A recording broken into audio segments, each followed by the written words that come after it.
I'm gonna go back and forth. If that's okay.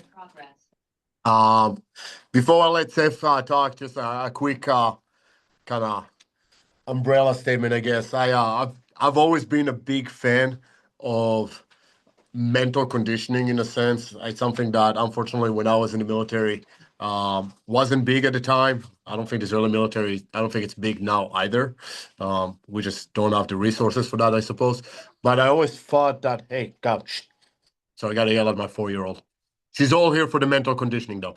I always think that what gives someone an edge is the mental side of things. When we look at it at the end of the day, uh, most operators have the same tool set, right? Most athletes have the same capabilities. What gives one the advantage over the other? It's the mental status, and that translates to everything else in life, entrepreneurship, and so forth. And I was looking for someone that can come and talk about it for a while and kept striking out. Couldn't find anybody. Reach out to a bunch of people, send emails. If you guys remember some of the books we read, Seth, just so you know, they get a monthly reading, a book every month they have to read. So some of them had to do with the topic, and I reached out to the authors of those. I never heard back, and then I reached out to a friend in the special operations community, and he said, "I got a guy for you." And he connected me with Seth, and Seth was kind enough, jumped on a call with me pretty quickly, and we got him here. So Seth, first of all, thank you so much for being here. And if it's cool with you, I'm gonna let you introduce yourself and take it from there. Yeah, cool. Thanks, BK. Hello, everybody. My name's Seth. Got a big, I'm just staring at the corner one. That looks like a really cool little hangout spot right there. Um, cool. So yeah, my name's Seth, and I'm a sport and performance psychology expert by trade. I've been doing this work for about 10 years, and I currently live in the DC metro area. So I'm in like Northern Virginia. I work out of like the Alexandria area. And so for the past 4 years, I've been working within the special operations community. And in that work, I'm basically an embedded mental performance coach where I work with a team of other human performance specialists. So my team includes like a performance dietitian, we have a strength and conditioning coach, myself, um, physical therapist, and then we also have uh, a full like med uh, kind of umbrella that covers over us. Um, we're modeled off of like a professional sport, human performance team, NCAA, athletic department type team staff. So that's kind of what I do in my current day to day. Before that, I was working in the NCAA Division One space as a mental performance practitioner. So I was working as either a consultant sometimes, just coming in doing like onesie twosie stuff with athletes and coaches. Other times I was working as an embedded coach, so I'd travel with them, go to all their practices, games, all that sort of stuff. Um, with all that to say, my training and background is in performance enhancement when it comes to the mental side of sport and performance. So I have a master's in kinesiology that focused more on like sport and performance psychology, and then I have a PhD in sport and exercise and performance psychology, mainly because as I started to progress, there was like, you know, the field that I'm in was built off of helping athletes primarily gain that mental edge. But as the field progressed, obviously there's like a lot of talk about the tactical I'm athlete, listening to something, bud. um, and then also like within the business space too. So there's a lot of transfer of like the the mindset required to excel in performance. Um, and it just doesn't happen in sport. So so all that to say, I know psychology is in the term in my title and like a lot of the stuff that maybe you're reading about, but by no means am I a clinical psychologist.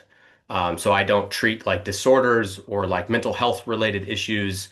Um, I have knowledge in all that, but I just purposefully did not get that training because I wanted to help people, kind of like left of bang sort of mentality. Um, preventative sort of treatment versus I have an issue that I'm dealing with. Seth, can you fix me? Although sometimes athletes come in and that does happen. Sometimes tactical athletes come in and that sometimes happens. But it's less so about depression, anxiety, eating disorders, those sort of things, but more so like, hey, like I'm lacking in confidence. Hey, I'm about to go do this op, and sometimes I get nervous, and I know it's all in my head. Like I just need to trust my training and like get through this. Or hey, I'm gonna go and do this course, and I know there's gonna be a lot of people watching me, and I know that I kind of like overthink things when other people are around me watching me. And so those are sort of the more of like the things that I focus on. Steph, sorry, I'm gonna stop. I'm gonna chime in every so Yeah, often. I hope you don't mind. yeah, And I know we submitted a bunch of questions to begin with. I don't know if you noticed how many people raised their hand when he said about I'm gonna go take this course, and a lot of people are gonna be watching me, right? So obviously that resonated. But I want to go back to a term you mentioned, which is left of bang, which I obviously yeah. understand because I read the Marine Corps manual about it. But do you want to explain to the rest of the people what that term means and how does your work actually relate to that? Because I think that's very applicable. Yeah, so in the field in the tactical space, there's a big push from the Pentagon and from Congress above to help with this idea of cognitive performance. And what cognitive performance means across the military space when people think about it is like, how can I process information? How can I memorize things and recall things, those sort of things. There's also the brain health aspect and like how people get treated for like mild TBIs or concussions. And so think about when that happens, right? There's an acute injury that happens to the brain. Everything right of that bang is disorder treatment, right? How can we get that person to recover, to rehab from that the damage that just happened from that concussion? Left of bang is like, how can we look at all the things that might prevent potential issues from happening before that happens, right? And so it's an analogy really of like, hey, we know that if we do these series of things before, like we can set ourselves up for the best success possible. Now, we're not saying that success is guaranteed if you do all these things. However, the left of bang mentality is, okay, I'm going to actually practice focusing and doing my breath work and mindfulness meditation so that way when stuff hits the fan because we know it can is going to hit the fan, I can actually use those tools and they work versus yeah, I talked about it one time with Seth and then all of a sudden I got super stressed in that moment and I tried to do the breathing and it didn't work. The left of bang mentality is very synonymous with like if you're about to go do like like a fighting competition, a boxing match, like you're training before that, right? If you have a weightlifting program and you know that at the end of that weightlifting program, you're going to do a 3 rep max deadlift or even a PR like lift, like a single rep max, like you're going to train for that, right?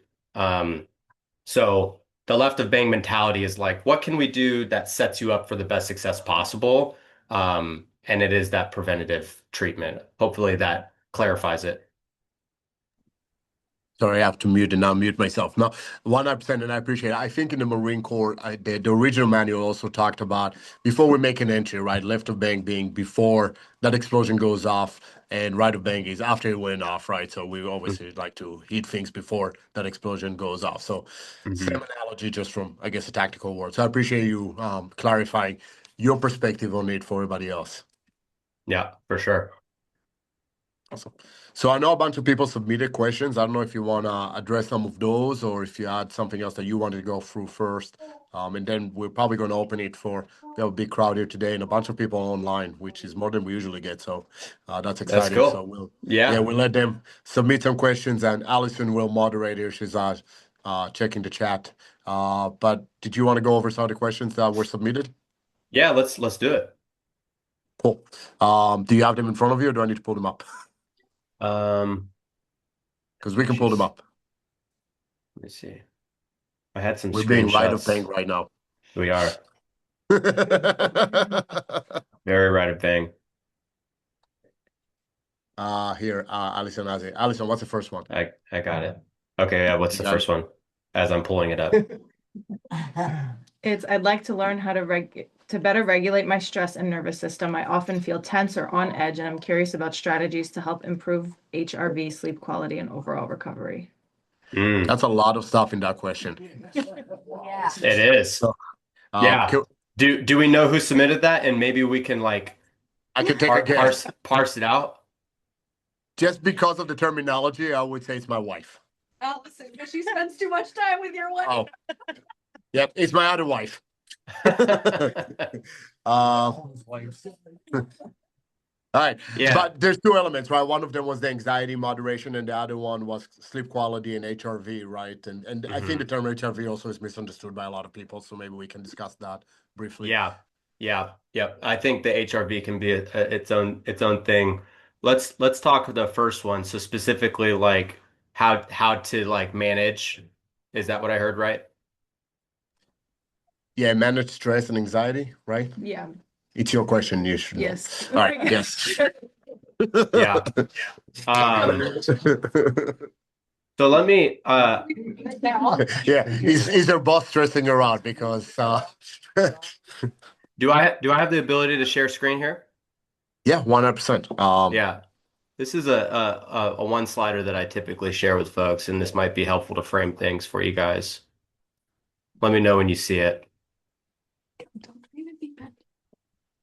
We got it. Okay. Now, okay, so within this framework here, okay, this is what's called the thought performance interaction, and this is typically what I start with when we're talking about this idea of self-regulation. Now, any anything that happens to us is this first box right here, this event or trigger. Now, think of this as like just like a stimulus. Something happens, right? It can be good, it can be bad. We don't even know if it's good or bad sometimes, right? Just something happens in the environment. Immediately after that, the brain has some sort of thought. And sometimes it's even predicting things, like it's always constantly searching. And so sometimes there is already a predetermined thought that might happen depending on anticipation of things. And then from there, we kind of split off, and there's a feeling section and a focus section. And then ultimately, that yellow box at the end is like what happens afterwards. Now, let's go back to the beginning. If I'm just using an example here of my alarm goes off in the morning, what would be an example thought that happened or that is said or internalized once the alarm goes off in the morning? Turn it off. Turn that off.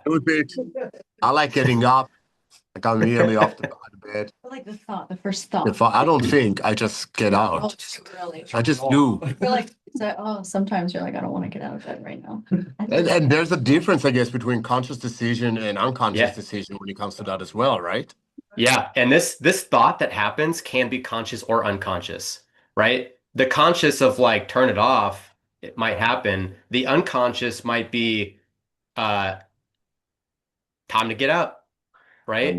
But then there might be a conscious thought that floods in that says, "Oh, but I'm tired or I'm sore or it was a late night, whatever," right? Or I need just like 5 more minutes, right? So that thought happens, and then sometimes the focus and the emotions come with that, right? Like if it's, "Oh, I have to get up, but I want to hit the snooze button, but I know I need to get up." There's emotions tied to that, right? It might be frustration, it might be I should have went to bed earlier, right? And now the focus is on either you getting up or you staying in bed.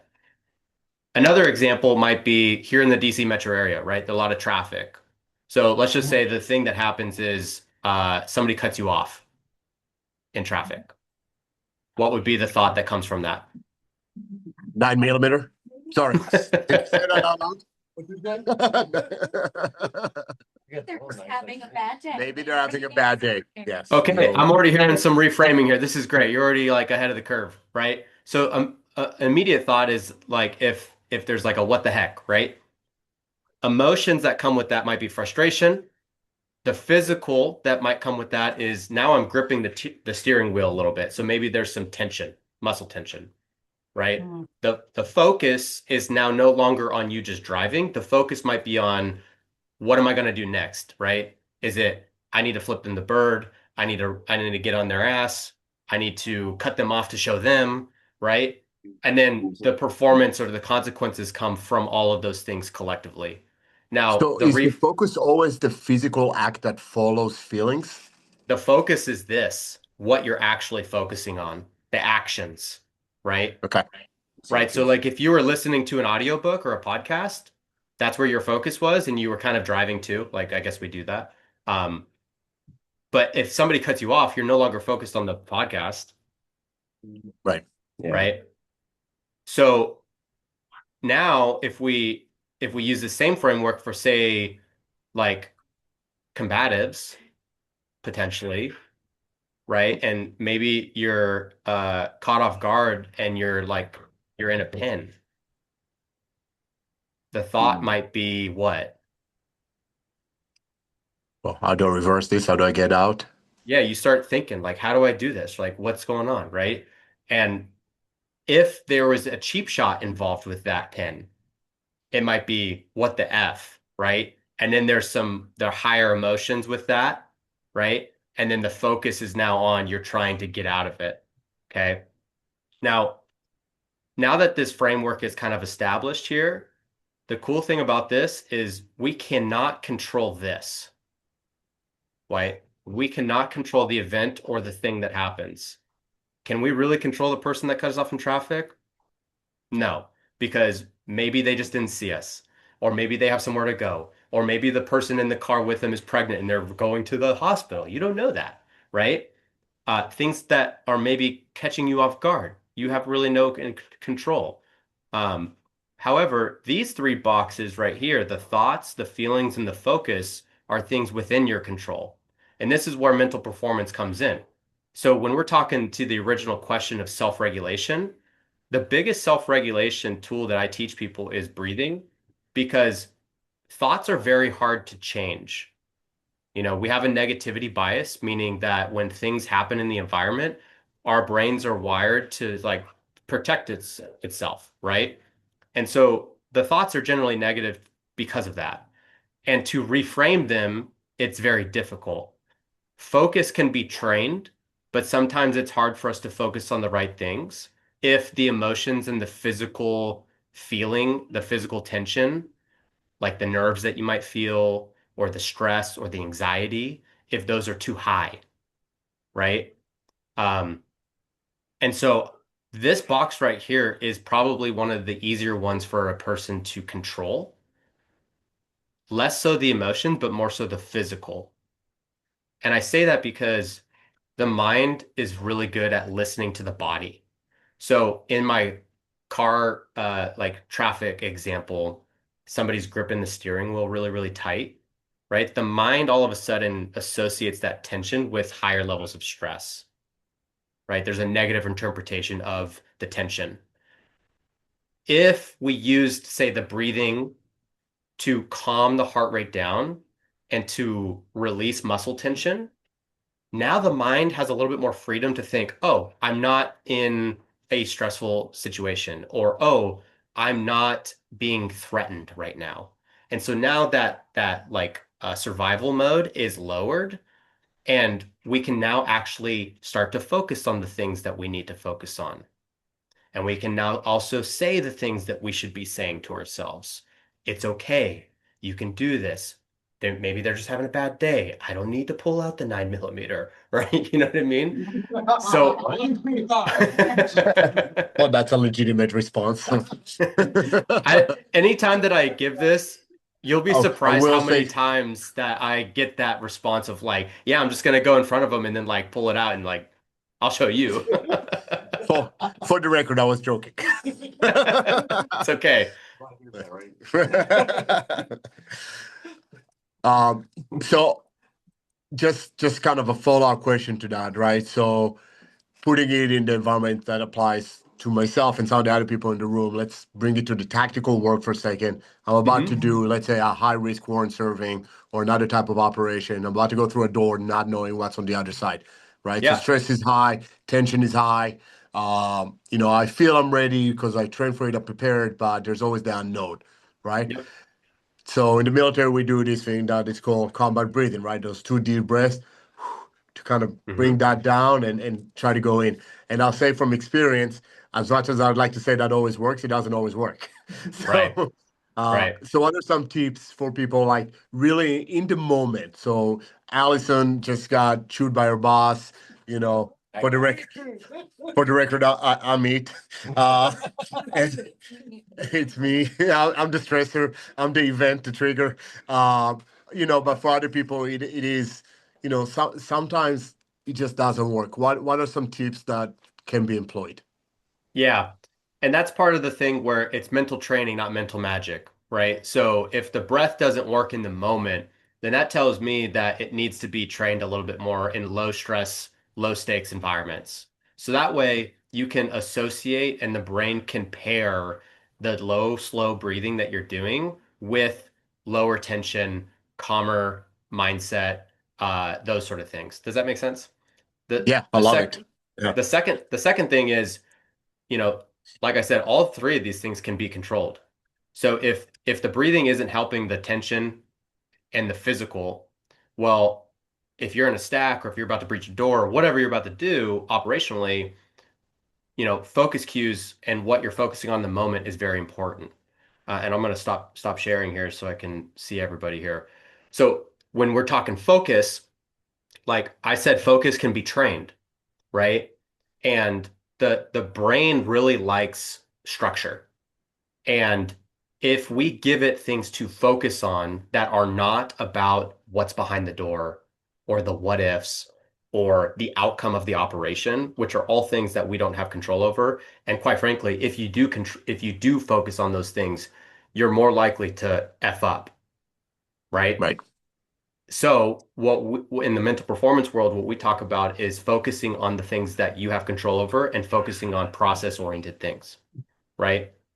So, like if I'm working with a dude in the indoor range, for example, like everybody, like the last thing that the instructor will say is like weapons check, right? System weapons check or whatever, however they phrase it.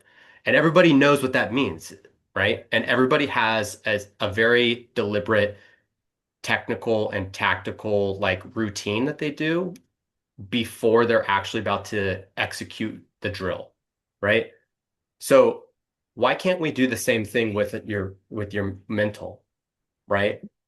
If we know that we have a physical routine that helps us get ready physically and technically and tactically, why not develop a quick 1-2 checklist mental routine that allows you to breathe to calm down while also giving you focus cues to focus on the things you have control over, right? I call them the VCs, visual, verbal cues. So cues are triggers that initiate deliberate, intentional behavior, right? They're not just things that are random that you do. Like maybe if you're like a baseball guy, right? Like opening season's about to come up. Like you see guys step in the box and they're doing the batting glove, like releasing the batting glove. They maybe are staring at their bat. They're maybe looking out in the distance. Maybe they're doing something in the dirt in front of them. Like those are all triggers that are probably visual cues for them to then say a verbal cue, which is a self-talk cue that you tell yourself something that is maybe helping with your confidence, maybe reminding you of your preparation, maybe reminding you to take a breath and then you initiate a breath, right? So they're all cues that are very deliberate, intentional to do that. So bringing it back to, say, the stack and stuff like that, right? Like if you're in the stack and you're struggling with doing the breathing, maybe at the same time, you have something that is a visual cue that reminds you to tell yourself that you're ready for this moment, right? So maybe it's like you're staring at the dude's shoulder in front of you, or maybe it's you're staring at your own muzzle, or maybe it's whatever that is. It needs to be something that you know that if you're the third guy in the stack and you're about to go in, that's what I'm looking at every single time. I tell myself I'm ready for this and I've prepared for this. I take a deep breath and we go, right?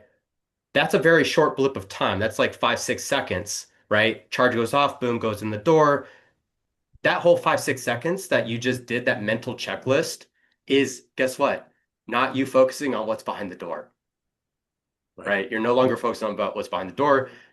Maybe you are, maybe it's back here, and that's okay, but we're not focusing on it because we're focusing on the things that we have control over. Yep. Love it.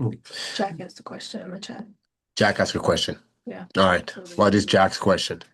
He said, if you're familiar with the DoD Jedi Project, are any of the techniques developed in that program still valid and in use today, i.e., visualization of an event to pre-plan a response prior to the event actually happening? Is it true that the mind does not differentiate between an actual event and a visualization?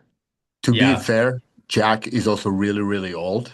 So, you know, that's why he's checking if that's still applicable.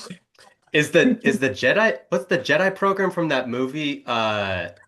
What's that movie where it's based off of the Jedi Project where they like the mind readers like PSYOP guys or something? Oh, I can't remember. No, come on. No. Star Wars? No. So I'm not familiar specifically with the Jedi program. However, the term that you're talking about, visualization, mental rehearsal, in the sports psych world, in the mental performance world, we call it imagery. So imagery is synonymous with visualization. Um, and if you think about the term visualization, that's seeing it through your mind's eye, right? And imagery is multisensory. Because if you are outside and if you have the ability to do all of your men who stare at goats, that's what it was. Yeah. Uh, I knew it was Those are from a old. movie.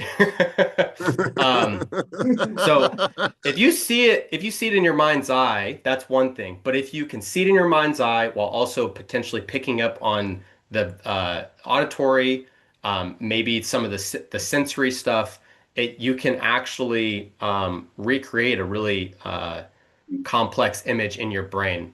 Now, the part where the part of the question was the brain doesn't know the difference between a dream and reality. That's exactly right, right? Like because if you've had a bad dream and you wake up, your maybe your heart rate is higher, right? It's elevated. Maybe you're sweating a little bit and you're like, "Whoa, that was not real," but I'm having this physical response to it, right?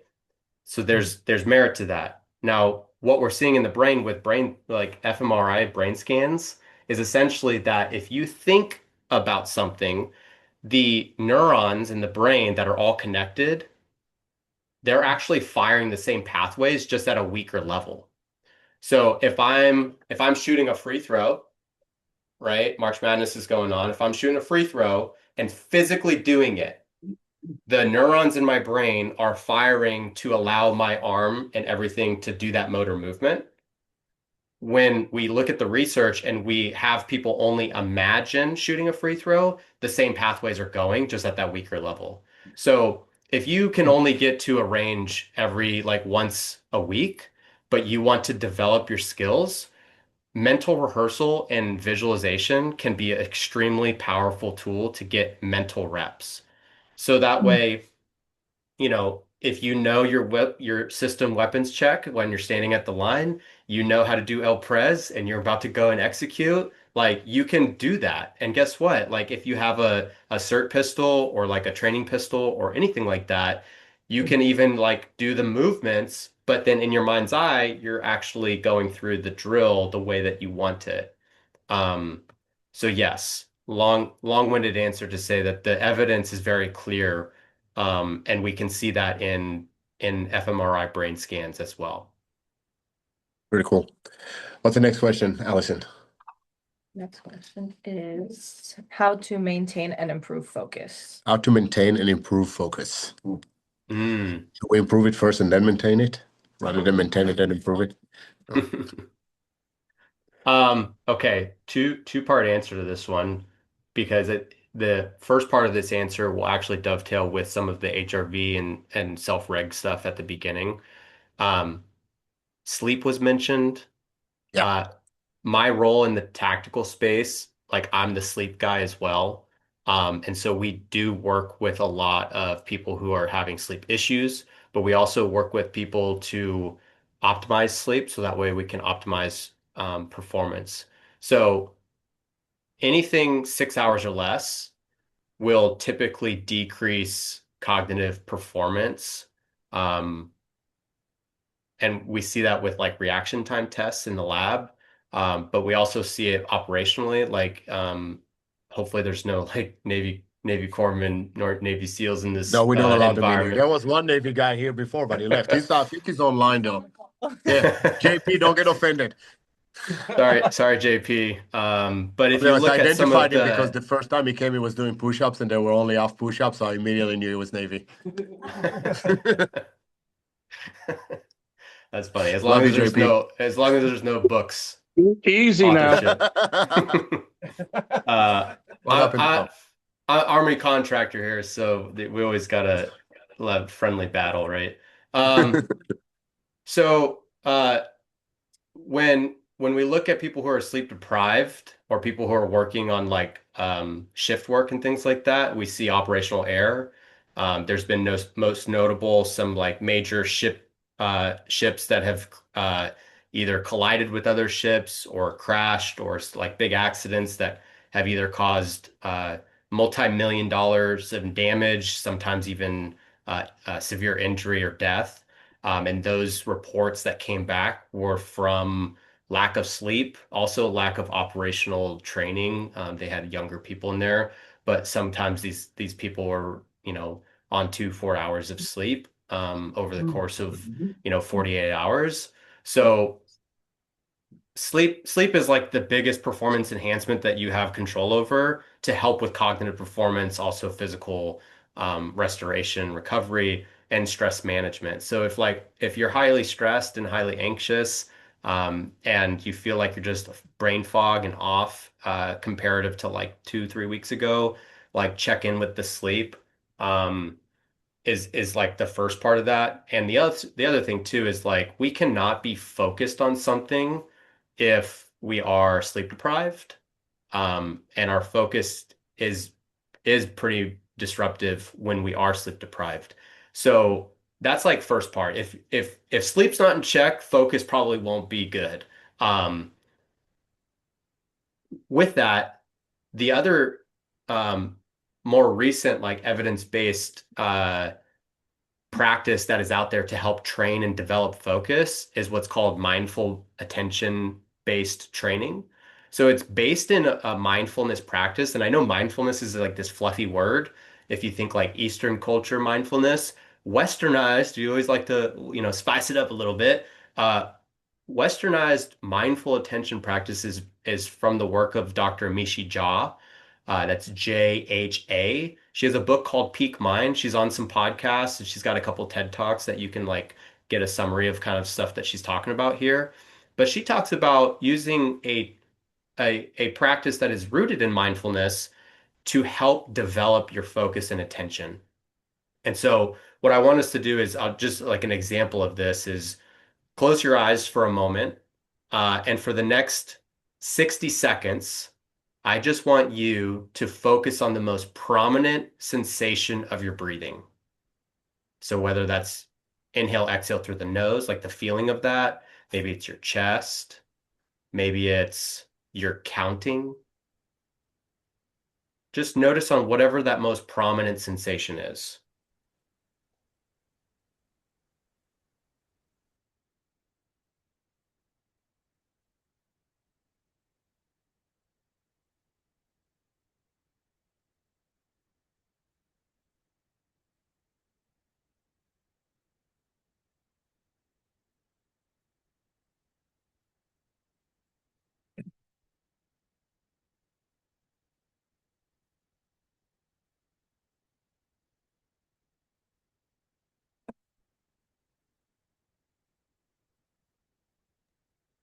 All right, just under a minute there. How many of you got distracted? I stopped short of. I cheated. Right? Mind, so the mind wanders it's constantly pinging, right? Maybe you're like, okay, I heard something, somebody next to me is breathing heavy, or whatever the case may be. But then maybe uh, it just disrupts you from what I asked you to focus on as your target, right? Uh, for the people that are in the room with like the wooden background who raised your hand, anybody in there that got distracted, were you able to refocus? Yeah. Yep. Yeah. If you Okay. try. If you try. And this is where the training piece comes in. So you can use the simple anchor, like the breath, to focus on a thing, right? Let's just say it's you're counting. Inhale, exhale one, inhale, exhale two, inhale, exhale three. Noise goes off. You get distracted. The practice of this mindful based attention practice is the refocus, because now you're refocusing back to the present moment and you're refocusing back to what your target is, right? And we're humans. It's natural for us to get distracted. Maybe your mind is wandering. Maybe you're thinking about what you have next to do tonight. Whatever the case may be, we will get distracted. But focus training is, and sustained focus is, can I focus on one thing? And when I get distracted, how quickly can I refocus back? Right? And what they've shown in the research is that constant back and forth, back and forth, back and forth, back and forth is like a bicep curl for the brain with focus. And they've actually tied it to a lot of, they've actually, somehow she got in with SOCOM and she's doing a lot of stuff with SOF and she's doing research with them. They've looked at memory. So doing that type of mindfulness practice can help with working memory capacity. So it can also help with your marksmanship. They've looked at Ranger Regiment, like Rangers, and they were basically doing control groups. So they had like a group that was doing it and a group that wasn't doing the practice. And then they basically put them on the range and had to do all this performance stuff. The group that did the mindful attention training had better marksmanship scores, significant difference compared to the group that did not. And it can also help with regulating mood because now we're less reactive because the mind is kind of calmed down a little bit. So there's a lot of good benefits from it. But specifically when we're talking about how can I train my focus, is we have to give the brain something to focus on and to like when we get distracted, we need to train it to refocus. Because there's a time lost every time that you go back and forth between different things. So there's also the efficiency aspect of it too. I kind of rambled on that one, so hopefully that made sense. Yeah, rambling is good. I know we have a few more questions, but because it's my company and my call, then I'm going to hog it for a second.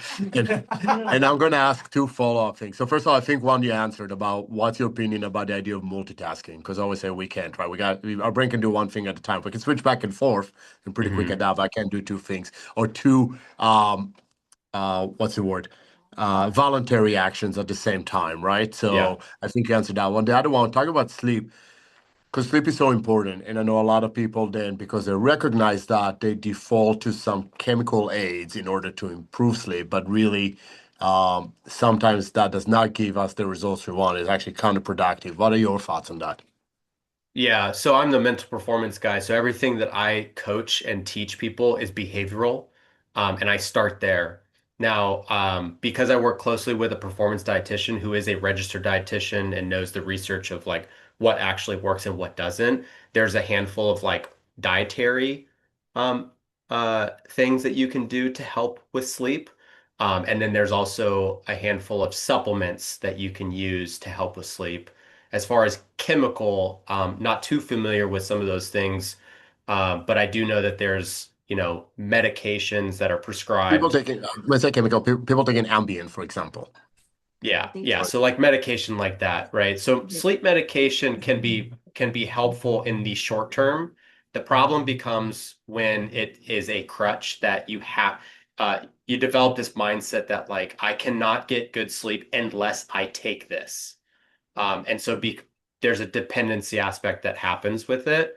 And it's best to talk with a medical provider. If you're trying to focus on behavioral changes, it's important to also like wean things like Ambien at the same time, so that way there's not like a cold turkey thing going on. Um, but yeah, behavioral strategies, and happy to like share out like a, hey, trouble with sleep, here, try these like behavioral things. Here's some dietary things, here's some supplement things, and then maybe weave those into for Just so we people don't who take over the are whole call. If anybody has a question like that, you can reach out to Seth later and pay for a consultation. All right. Let's go for the next question. Be his favorite or quick in a nutshell, something, because I don't Okay, think. quick answer. What's your top one? People Give us one top one. Top top what? sleep enhancing, practice. Okay, so let's say behaviorally, everybody talks quantity and quality, but the more important thing that is coming up is consistency.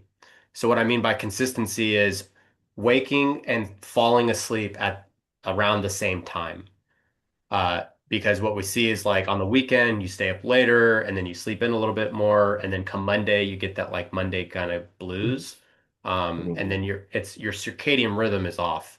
So every single time that you fall asleep later and wake up later, your body starts to shift. Um, and so behaviorally, I think staying as consistent as possible can help prevent some of that shift from happening. And then when your body knows that it's almost, I'm just using an example here, hypothetically 10 o'clock p.m. Once it's getting close to 10 o'clock p.m., our brain recognizes that, right? And there's almost this like reinforced behavior of like, oh, it's 10 o'clock, it's time to go to sleep. And then the mind can actually wind down, the body can calm down, and then you can fall asleep.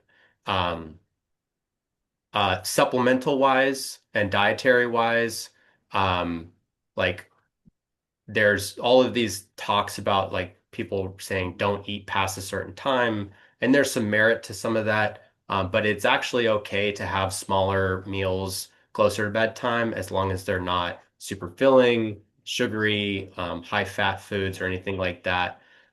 So like Greek yogurt can be a great one. A handful of nuts can be another great one. Kiwis are actually, eat a couple kiwis can there's like high doses of like tryptophan in it, which then helps with melatonin release.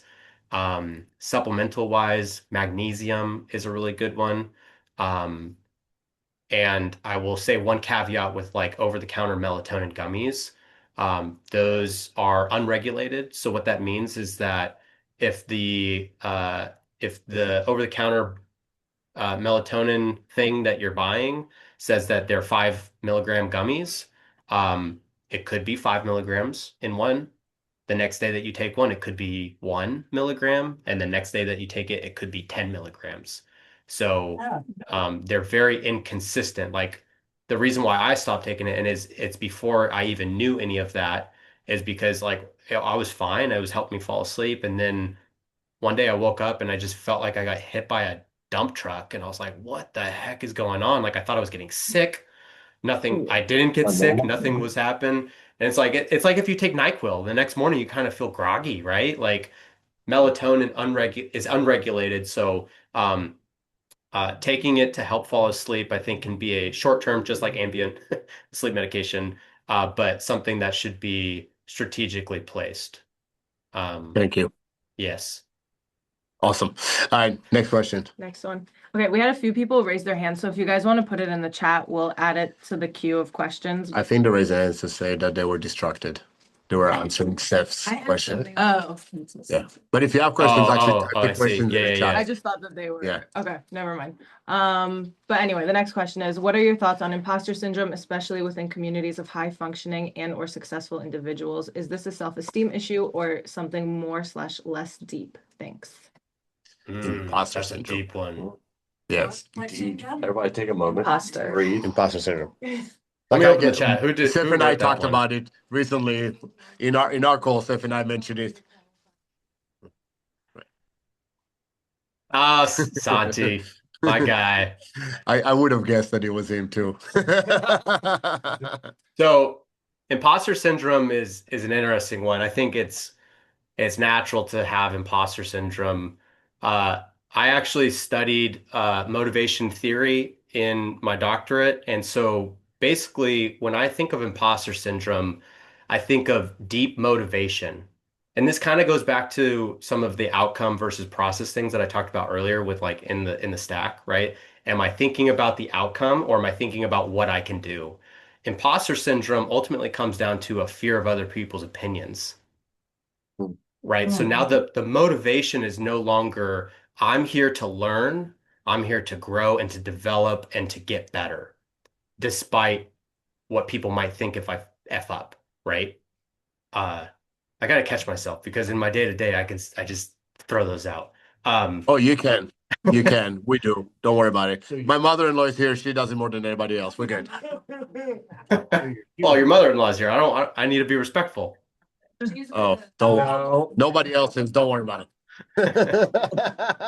So, so the motivation is is no longer I'm here to learn, I'm here to grow, I'm here to develop, I'm here to get better no matter what, right? The motivation is now uh I need to avoid failure at all cost. The motivation can potentially be what do people think about me if I do not succeed to whatever this standard or expectation might be. And then the other thing is potentially ego. The ego gets in the way, right? And when the ego's there, it's very, very hard to be in that learning, development, and sort of growth, motivational state, right?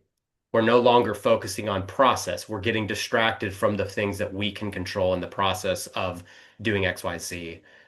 And now all we're thinking about is the outcome, the image, the ego, the what if I F up, all of those things. And that's where imposter syndrome can come in to play because it's very anticipatory, meaning, you can be months out from executing said thing in your preparation, but there's always in the back of your mind the what if, right? The what if I mess up? The what if I don't succeed? The what will people think about me? And that can be really debilitating, as you can imagine. And so it's a simple concept, but it's not easy.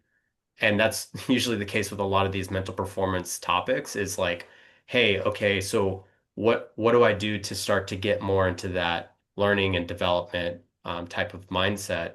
And it comes down to maybe it's some of the framework that I shared with you guys, right? And like when something happens that we don't have control over, like what am I telling myself? And if I can't control my thoughts immediately because that's harder to reframe things because of negativity bias and et cetera, then maybe I focus on, where my focus is.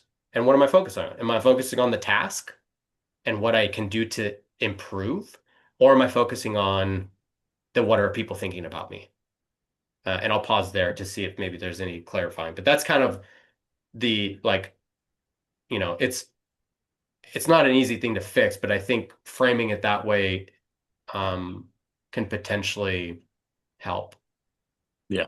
And you and I had a short brief discussion about imposter syndrome too. And I'm sure it's not an easy thing to solve or to answer in a call like this. So thank you, Santi, for making it complicated for everybody else. No, I'm Thanks, just kidding, Santi. Santi. Love you. What's the next question, Allison?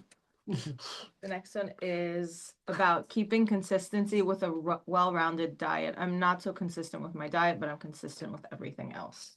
And I guess that would Mm, apply to consistency pretty much on any habit you want to change, right? yeah. Yeah, habits in general. I mean, whether it's diet, whether it's exercise, whether it's you getting out to the range more, um, habit development, they say there's so many factors that go into creating habits. And actually the most recent review of the literature that I saw was in 2025. They did a 20-year scope review of habits and how long it takes to form a habit. And it was crazy. The range of how many days it took to develop a habit was like anywhere from 28 days to 335 days. So almost a year, Almost right? Like it's like if I'm trying to develop a new habit of like being consistent with this diet that I'm on, like, and you're telling me it's going to take a year, right? So with that, there's a couple of things. Being consistent, if you're trying to create new habits, it's best if you add to a habit that you're already doing. And so what I mean by that is, let's just take, for example, my mind just went blank. Let's just say, for example, if you're trying to add more greens to your plate, right? If you typically already bring in, oh, sorry, I think my headphones just died. We can still hear you. What? You still got me? We have you. Do you have Okay, us? I think I do. 1, 2, testing 1, 2. Okay, yeah, I think one of them died, so it's just like super weird now. And it's funny because my daughter just sneezed at the same time, so I thought she killed it for you. Compared to me. Where were we at? We're just adding greens to our meals. And talking about Yeah, stacking. Yeah. let me use a different example.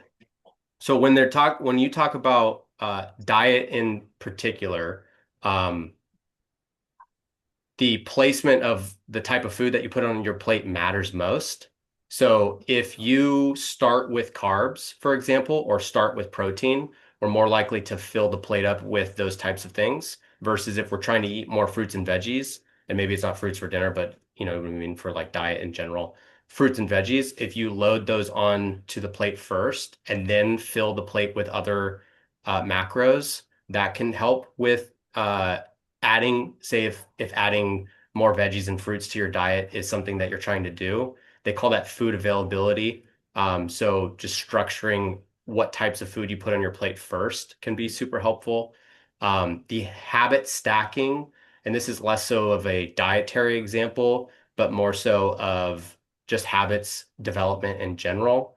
Uh, I mentioned breath work earlier, and if you're interested in trying to incorporate breath work into your day to day, habit stacking would be like um, you do something already on a regular basis, and now I'm going to just add the new thing to that, right? So if I know every single day I close out systems at work and I get into my truck before I leave, I know that when I get in my truck, like I set all my stuff down in my truck and I get in my truck, and that's like the end of my workday. If that is the habit every single workday, then I can add in, okay, if I get into my truck and put all my stuff in there and I'm about to leave, now I'm going to do 60 seconds of breath work, right? That's the habit stacking. Or maybe it's when the alarm goes off. BK, you said like, I don't think, I just do, right? Alarm goes off and you're trying to develop the new habit of breath work. Alarm goes off. The first thing that you do when you get out of bed is you're doing breath work, right? So habit stacking. The the brain is really good at adding things to what it's already doing. And then the last thing with habits is it's called implementation intentions. Fancy word for if-then statements. So if you're trying to be more consistent in the gym, specifically say with like cardio, you're trying to run more during the course of the week. You tell yourself like an if-then statement, right? Like if I go to the gym, I'm going to run first before my workout. And then you strengthen that by giving it a time, place, and behavior. So time, place, behavior with a habit would be at the beginning of the day, I'm going to run 2 miles at the gym at 4 o'clock after work. And if I go to the gym at that time, then I'm going to run before I start my actual workout, strength training, right? So it's what you're doing essentially is creating specificity for the brain to give it more concrete things to focus on versus like ambiguity. Oh yeah, Seth told me that it's really helpful to like do mindful based attention practices to help develop my focus. Um, yeah, I should probably do like 4 minutes today. I'll do it later, right? And then it never happens. But if I was to tell myself like a time, place, and behavior of when I'm actually going to do that, and then stacking it to something that I already do, um, then that's just how you develop those new habits. And hopefully it doesn't end up being like almost a full year. But hopefully that kind of And answers.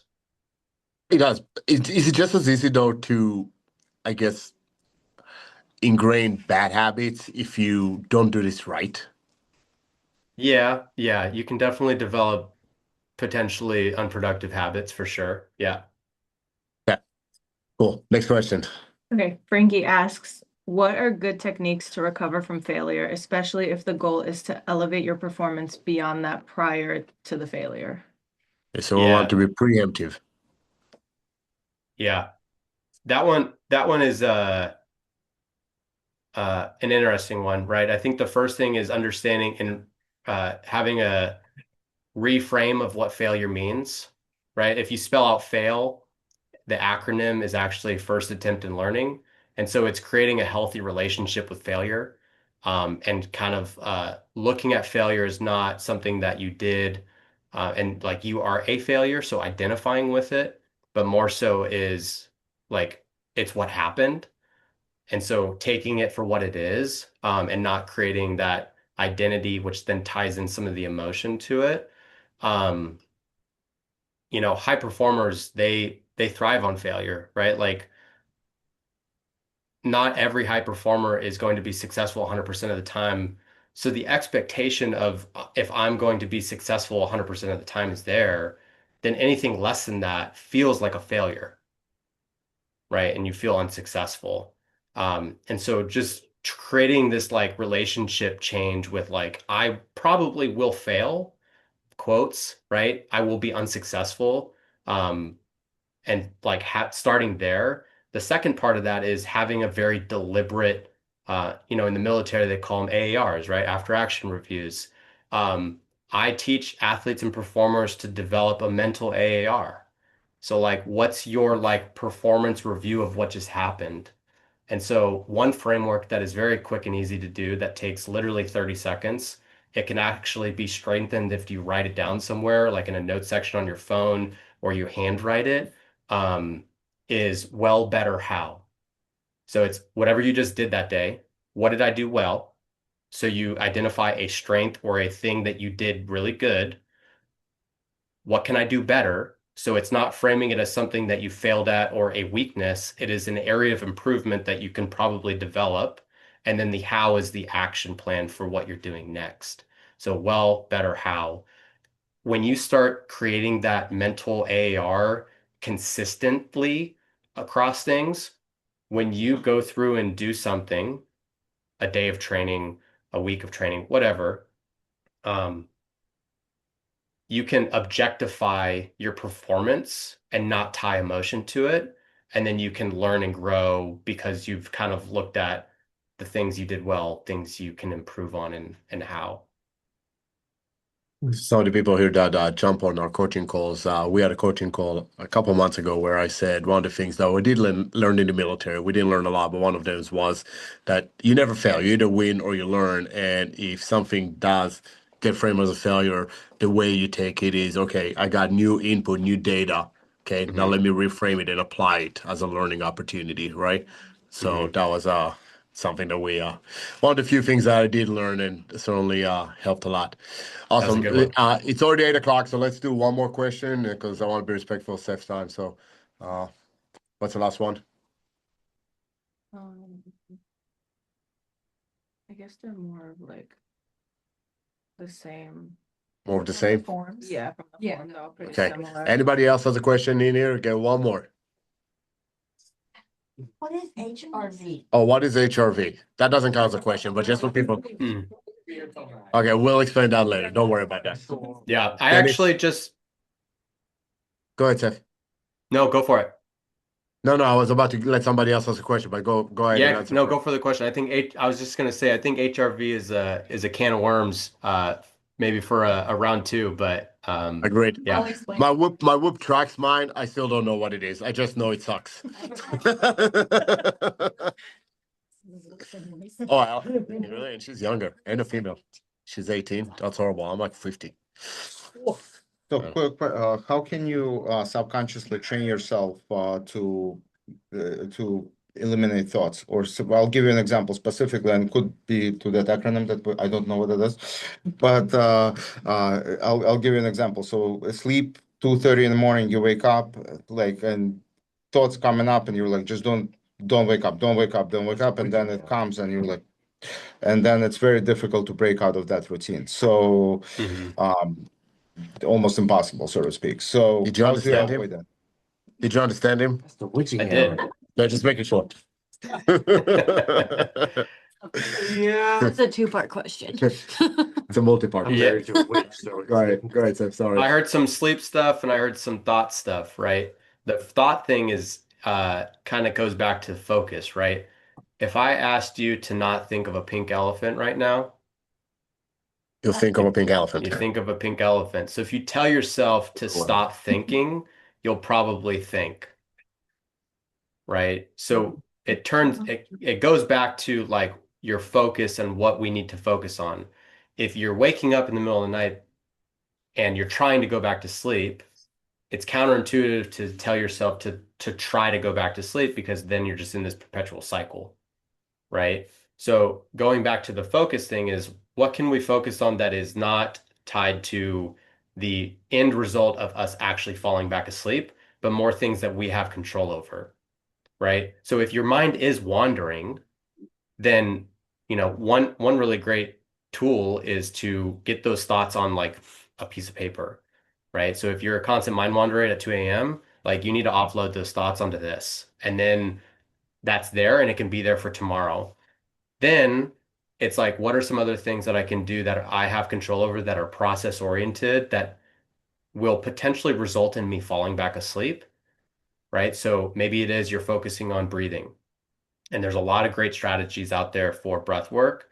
Um, Longer exhale is always better. So if you're trying to calm down and focus on your breathing while you're sleeping, uh, 4 seconds inhale, 6 to 7 seconds exhale can be super helpful to lower heart rate. There's another technique called progressive muscle relaxation. If you type in progressive muscle relaxation on YouTube, there's tons of meditation, yoga gurus out there that have scripts on there. Listen to one, go through it, practice it. It'll basically teach your mind to recognize what relaxed muscles feel like, vice tension. Tension's very unconscious. We don't necessarily feel it. But if we recognize when we are tense, we can relax and lower the muscle tension.